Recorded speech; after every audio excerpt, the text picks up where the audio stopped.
우울증 그러면 제일 먼저 생각해야 될 게 자살 아닙니까? 자살이 지금 우리가 세계 1위입니다. 우리가 좀 1년에 그냥 한 15,000명 정도가 자살을 하고 있습니다. 평균 중소도시 하나가 공적으로 증발할 정도로 자살 환자가 많습니다. 그래서 요즘 저는 국제 학회를 잘 못 갑니다. 창피해서. 사람 목숨보다 더 귀한 게 어디 있겠어요. 우울증으로 사람 목숨을 그렇게 가볍게 끊어버리니까 정말 이보다 더 심각한 질병은 없다. 저는 그렇게 생각을 하고 있습니다. 실제로 우리 한국의 우울증은 자살이 항상 같이 있기 때문에 조심해야 되고요. 그런데 이게 도대체 누가 무엇 때문에 이렇게 자살을 환자가 많은지 어떤 학자도 확실한 대답을 못하고 있습니다. 저도 사실은 잘 모르겠어요. 무엇 때문에 이 살기 좋은 세상에 태어나서 자살이 이렇게 많을까 정말 걱정이 할 수가 없습니다. 우울감하고 우울증은 조금 다릅니다. 우리가 우울한 기분이야 뭐 누구나 다 한 번씩 경험을 다 해봤잖아요. 그런데 우울증 그러면 이제 병입니다. 그게 우울증은 신경세포에 문제가 있다. 여기에 염증 증상이 있다. 그게 우울증을 그냥 심리적인 사회적인 그런 생각으로가 아니고 좀 더 심각한 뇌신경 자체의 어떤 병변 때문에 생기는 것이 우울증이다. 이렇게들 생각을 하고 있는 그런 세력이 상당히 우세한 실제로 이제 정신과적인 진단에 속하는 우울신경증 혹은 우울정신병도 그럴 정도로 심각하게 되려고 그러면은 정말 신경정신적으로 신경과에 정말 문제가 생기는 경우가 많습니다. 예를 들면 이제 뭐 잠이 첫째는 잘 안 온다든가 모두 잠을 너무 많이 잔다든가 이건 하나의 생리적인 변화죠. 그런 것들이 굉장히 많고 또 우울증이 생기면 이제 반반도 물론 없지만 변비가 많아지고 그렇게 이런 생리적인 변화가 동반이 되는 정도의 우울증은 이것은 정말 아까 우리가 이야기했듯이 그냥 단순히 사회 심리적인 이런 변화가 아니고 신경 자체의 어떤 염증적인 변화가 있다. 그런 것이 진행되고 있는 증거가 바로 이런 것 때문에 그렇다. 이렇게 설명을 하고 있습니다. 우울증 환자들은 보면은요, 그만한 일로 목숨을 끊어야 될 만큼 생각을 할까 그런 생각을 하는데 실제로요, 우울증을 앓고 있는 사람 중에서 그 중에는 이제 한 사람이 자살을 하지만 실제로 그 뒤에는 한 50명의 예비 후보가 있다. 이게 이제 우울증 전문의들이 하는 이야기입니다. 그러니까 그런 사람들도 정말 우리 주변에도 또 우리 가족 중에도 있을지도 모릅니다. 그러니까 우울증 환자가 정말 있으면은 잘 모릅니다. 왜냐하면 우울증 환자는요, 자기 이야기를 잘 안 해요. 조용합니다. 그러니까 조울증 환자들은 조증 상태를 막 시끄럽죠. 분답고 누가 봐도 진단할 수가 있는데 보통 우울증만 있는 환자들은요, 그렇지가 않습니다. 조용하니까 뭐 그 사람 그냥 조용한갑다 뭐 그렇게 생각하지 실제로 이제 정말 이 사람이 우울증으로 병을 앓고 있어서 그렇게 조용하다 하는 생각은 보통 사람들은 잘 안 하죠. 뭐 정신과 의사도 잘 모르고 넘어갈 때가 있습니다. 그렇게 이제 그런 환자들은 우리 상식으로서는 이해가 안 가는 거죠. 왜 저 사람이 죽어야 될지, 이런 일이 왜 도대체 생기느냐. 그 사람들은요, 별것도 아닌 일을 굉장히 크게 생각하는 이런 경향이 있습니다. 이게 이제 우울증 환자들이 우리하고는 정말 상식적인 생각과 다른 점입니다. 그래도 뭐 아무것도 하기 싫다. 이거는 뭐 우울증 환자도 그렇고 좀 만성피로증 환자에게도 있는 일이고 다 있죠. 그렇게 우울증 환자도 뭔가 의욕적인 생산적이거나 이런 공격적인 것은 우울증 환자에게는 거의 없습니다. 그러니까 이제 아무것도 하기 싫다고 생각하면은 그 사람이 도대체 왜 그런지 한번 자세히 한번 물어볼 필요가 있다. 저는 그 이야기를 꼭 강조를 하고 싶습니다. 제가 아까도 이야기했죠. 이제는 이제 사회 정신적인 그런 측면보다는 이 뇌신경 자체에 문제가 있다고 생각을 했죠. 그 이유는 뭐냐면은 이 우울증 환자들을 보면요, 세로토닌이라는 신경 전달 물질이 굉장히 저하되어 있습니다. 그러니까 이 세로토닌이 저하되어 있다는 말은 우울증이 있다는 말과 같은 이야기입니다. 물론 이제 우리 우울증 그러면은 세로토닌만의 문제는 아닙니다. 세로토닌도 부족하고 또 노르아드레날린이라는 물질이 굉장히 공격적인 물질입니다. 이것도 부족하면은 우울증이 온다. 그렇게 이제 우울증이 오는 이유는 여러 가지 호르몬이 같이 동반을 해서 떨어지는 그런 경향이 있다는 것도 우리가 잊어서는 안 됩니다. 그러나 제일 중요한 것은 역시 세로토닌이 무슨 원인이든 이게 생산이 적어지거나 활성도가 너무 떨어지거나 그럴 경우에는 우울증이 온다는 것도 우리가 잊어서는 안 될 일입니다. 세로토닌이 중요한 기능이 몇 가지가 있습니다. 첫째는 이제 세로토닌은 행복 호르몬이다 혹은 또 본능 호르몬이다 그렇게도 이야기합니다. 그 말 우리 인간은 본능적으로 평화롭고 행복하고 편안한 그런 생활을 원하지 않습니까? 그렇게 만들어주는 게 세로토닌입니다. 그 다음에 두 번째 조절 호르몬이라고 이야기합니다. 기분을 조절해요. 우리가 너무 들뜨면 가라앉혀야 되고 또 너무 가라앉아 있으면 또 올려줘야 돼요. 이게 세로토닌입니다. 통각을 조절하고 우리 기분도 조절하고 우리 생각도 조절하고 여러분 자살은요 순간입니다. 뛰니까 말까 그 순간 뛰니자 그 순간적인 생각 아닙니까? 그거를 조절을 못하는 게 세로토닌입니다. 그 다음에 우리가 세로토닌은 미인 호르몬이라는 말도 있습니다. 미인들을 보면 자세가 반듯하지 않습니까? 하일 신고 또박 걸어가는 모습이 아주 그 얼굴에는 표정이 가벼운 미소를 띠고 지하철에서 그런 사람의 얼굴을 보면 여자든 남자든 이래거니 기분이 좋아집니다. 그렇게 미소라는 것도 전염력이 있습니다. 이제 그런 모든 것을 조절하는 것이 세로토닌이다. 그렇게 생각하시면은 참 세로토닌이 얼마나 중요한 기관인지. 그러니까 우리 몸에는 신경 전달 물질이 학자들은 거의 한 100가지도 있다는 사람도 있습니다. 그 중에서 제일 중요한 호르몬 한 가지만 이야기하라. 그러면 세로토닌입니다. 세로토닌이 그만큼 중요한 호르몬이다.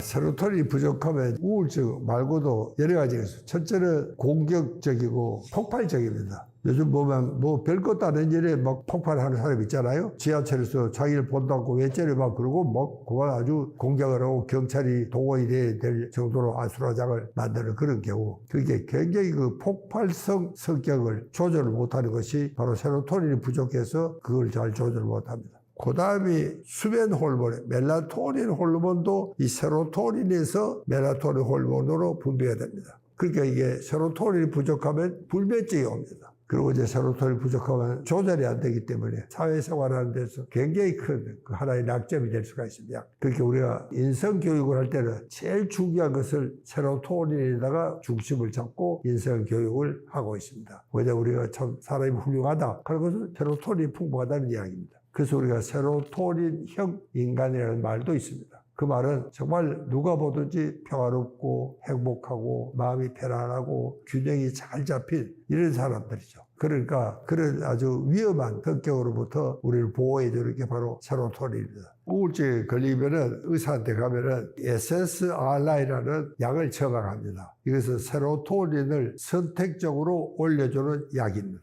전반적으로 이 우울증은 세로토닌이 부족해서 생기는 거기 때문에 이렇게 세로토닌이 많이 분비가 되면 이게 좋아지겠죠. 그러나 세로토닌은 굉장히 귀한 물질이기 때문에 신경을 타고 내려오다가 또 한번 흡수가 되고 그 다음에 완전히 시냅스, 이 신경절이죠. 신경과 신경 사이에 그것까지 분비가 되는데 그 다음 신경으로 전달되지 않고 다시 또 흡수가 되어버립니다. 그만큼 세로토닌이 인색한 겁니다. 그러니까 이 세로토닌을 잘 분비가 되면 참 좋은데 이게 잘 안 됩니다. 어떻게 하면 참 세로토닌을 잘 산출하고 활성화할 수 있겠느냐. 이 세로토닌을 만드는 물질은요, 트립토판이라는 필수 아미노산 중에 하나입니다. 이게 장에서 흡수가 돼서 뇌로 올라옵니다. 그 다음에 이게 뇌가 중요한 기관이기 때문에 BBB라는 두꺼운 막으로 덮여 있습니다. 근데 이 막을 뚫고 들어가야 됩니다. 이 막을 뚫고 들어가기 위해서는 트립토판이 포도당으로 잘 코팅이 돼야지 뇌 속으로 들어가게 되어 있습니다. 그리고 이제 뇌 속으로 들어가서는 절로 세로토닌이 되는 게 아니고 몇 가지 기능이 있습니다. 첫째는 햇빛이 많아야 됩니다. 둘째는 적당한 운동을 해야 됩니다. 그러니까 우리 잘 씹는다든가 우리 북을 친다든가 걷는다든가 이렇게 함으로써 세로토닌이 분비가 되는 겁니다. 그래서 이 우울증 환자들한테는 달리기도 해라. 사실은요, 조깅은 세로토닌을 분비하기 위해서 우울증 환자를 위해서 개발된 운동법 중에 하나다. 이렇게 설명하는 학자들도 있습니다.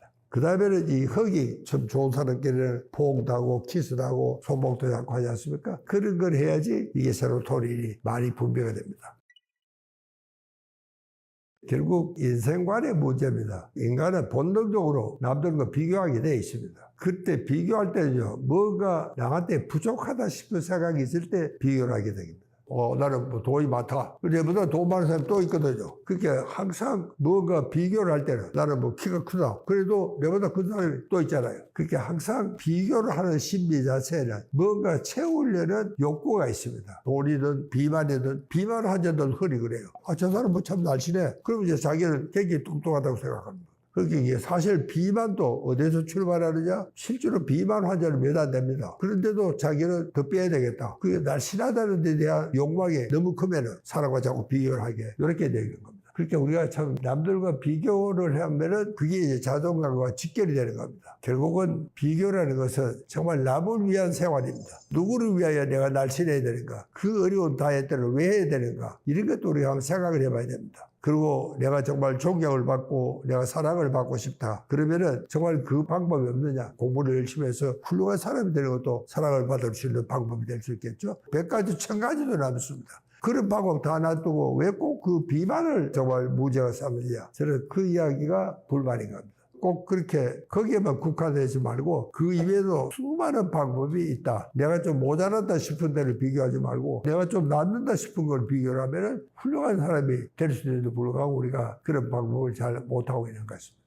우리가 이 집착이라는 병 맞고 무서운 병도 없습니다. 사실은요, 집착을 하면 요즘 우리가 스토킹이라는 것도 너무 이 남자 아니면 안 되겠다. 여자 아니면 안 되겠다. 집착을 하고 그 병이 이제 바로 스토킹입니다. 제가 처음 이 케이스를 발표를 했을 때 한국 학회에서도 깜짝 놀랐습니다. 세상에 그런 남자도 있느냐. 그런데 실제로 있거든요. 그것도 딴 게 아니고 바로 이 집착에서 생기는 문제입니다. 그러니까 정말 그 사람의 사랑을 얻으려면 집착을 버려야 됩니다. 사실은 저도 몇 번 스토킹의 대상이 되긴 했었는데 정말 겁이 난다고요. 가령 어떨 때는 텅빈 진료실에 가는데 그 여자가 혼자 떡 앉아있어. 정말 뭐 겁이 덜컥 난다고요. 자기가 좋아서 접근을 하겠다는 게 그런 방법 가지고는 안 되는 겁니다. 이렇게 상대방이 이거는 저 사람이 집착이라는 생각이 들 때는 그 사람은 거리가 멀어지는 겁니다. 이렇게 자기를 가차히 하기 위해서 집착을 하지만 오히려 그것이 바로 멀게 하는 방법이라는 것도 우리가 생각을 하실 수 있어야 됩니다. 이 집착하는 사람들은 되게 성격적으로 여유가 없습니다. 융통성이 없고 딱 그 하나만 거기에 매진하고 모든 것은 자기 안정이 없습니다.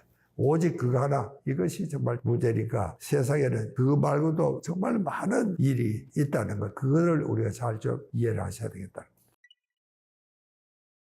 한국 사람들은요, 중독 환자가 많다는 사실입니다. 중독이 뭡니까? 이게 나쁜 줄 알면서 자꾸 하는 겁니다. 아무리 안 하려고 그래도 또 하게 돼요. 그게 바로 중독 아닙니까? 그래서 이 중독 환자는요, 뭐 한두 가지가 아닙니다. 마약 중독부터 시작해서 도박 중독, 그 다음에 뭐 요즘 우리 아이들이 제일 많은 게 인터넷 중독입니다. 밤에 자는 동안에도 애들은 이거를 끼안고 자고, 그건 정말 건강에도 문제가 생깁니다. 그러니까 인터넷 중독까지 합치니까 우리나라의 중독 환자가 700만 명입니다. 한국은요, 세로토닌이 부족한 사람이 많습니다. 세로토닌이 부족한 사람은요, 중독을 피할 방법이 없습니다. 한번 배터리 놓으면 거기서 빠져나올 수가 못해요. 완전히 정말 뭐 손가락을 끊어도 중독 환자는 이쪽 손으로 마장하고 이것도 안 끊어도 발로 한다 하는 그런 이야기까지도 있습니다. 중독이 사람이 있으면 다 내가 망한다는 말도 있습니다.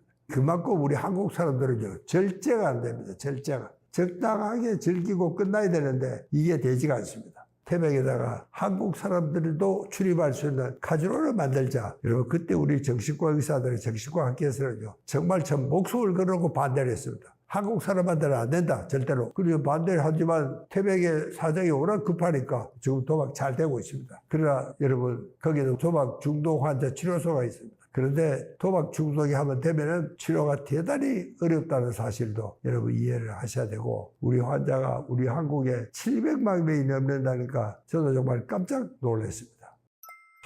그게 있다면 참 얼마나 좋겠습니까? 중독에서 벗어날 수 있는 방법은 참 어렵습니다. 단도박 모임도 있고, 술을 끊는 그런 모임도 있고, 마약을 끊는 모임도 있고, 모임들이 많습니다. 그래도 이제 자기도 재발하는 경우도 많아요. 근데 거기만 가도 치료가 상당히 잘 되는 사람으로 우리를 생각을 하고 있습니다. 그렇게 오히려 중독 환자가 옛날에 자기가 그랬는데 지금 중독 환자를 누구보다 제일 잘합니다. 자기가 이 사람을 도와주는데 제일 전격자가, 옛날에 알았던 환자가 이 환자를 도와주는, 그게 그래도 지금까지 제일 좋은 치료법이라고 알려져 있고, 중독 습관에 빠지지 않게 서로 지켜주고 하는 그런 모임에 참석하는 것도 지금으로서는 제일 좋은 방법입니다. 치매 예방법에 대해서는 건강한 사람도 90이 넘으면 한 반은 치매가 걸린다고 이야기를 하거든요. 그러니까 이제 이거는 뭐 완전히 예방하는 방법은 없고, 요즘은 그래서 이제 인지적 장애라 그럽니다. 우리가 인지장애라는 것은 굉장히 가벼운 정도입니다. 그러니까 가벼운 정도의 치매가 있을 때 그때는 예방을 하면은 치매가 진행이 되는 속도가 이 인지증이 심해지면 치매가 되거든요. 그래서 요즘은 이제 치매라는 말은 지들을 잘 쓰지 않습니다. 치매는 뭐 어떻게 방법이 없으니까. 치매는 현재로서는 치료 방법은 전무합니다. 없습니다. 그러나 이제 치료는 없어도 인지증이 막 시작되는 소위 경도 인지증이라고 그럽니다. MCI라 그러는데 이 경도 인지증이 있을 때는 우리가 잘하면 치료가 완벽하게 안 되더라도 진행이 상당히 늦어지는 경우도 있습니다. 또 최근에 참 고맙게도 첨단 과학자들이 치매가 진전이 되는 속도를 상당히 늦추게 하는 그런 약들도 많이 개발이 되고 가고 있습니다. 아마 조금 더 있으면 좀 더 좋은 소식이 들려오지 않을까 그렇게 생각을 하는데 아직은 이 진행을 완전히 막는 그런 약은 아직은 없는 것 같습니다. 그래도 이제 늦추거나 경도로 진행이 되는 그런 정도로 우리가 할 수는 있는데 그때는 역시 이제 머리를 좀 많이 써야 됩니다. 이 학자들이라든가 머리를 많이 쓰는 사람들은 확실히 치매에 걸릴 확률이 줄어듭니다. 독서를 많이 하는 것도 치매 예방에 정말 좋은 방법 중에 하나고, 그리고 중요한 것은 적절한 운동을 같이 겸해야 됩니다. 그냥 가만히 앉아있으면 유뇌가 정지 상태에 빠진다거나 그러면은 치매가 빨리 온다. 그렇게 적당한 운동을 하고 영양도 잘 챙겨 먹어야 됩니다. 이렇게 뇌는요, 우리 전신에 한 4%밖에 안 되지만 쓰는 에너지는 한 20%는 됩니다. 그렇게 뇌에 충분한 에너지가 공급이 되는데 그 에너지가 바로 당분입니다. 젊은 여직원들이 빵집에 오면은 내도 사람이 둘러앉아가지고 케이크를 하나 시켜놓고 아주 그 행복한 그런 웃음을 우리가 들을 수가 있습니다. 보기에는 참 좋죠. 그런 것이 많으면 이 치매 예방에 좋다 하는 것은 사실입니다.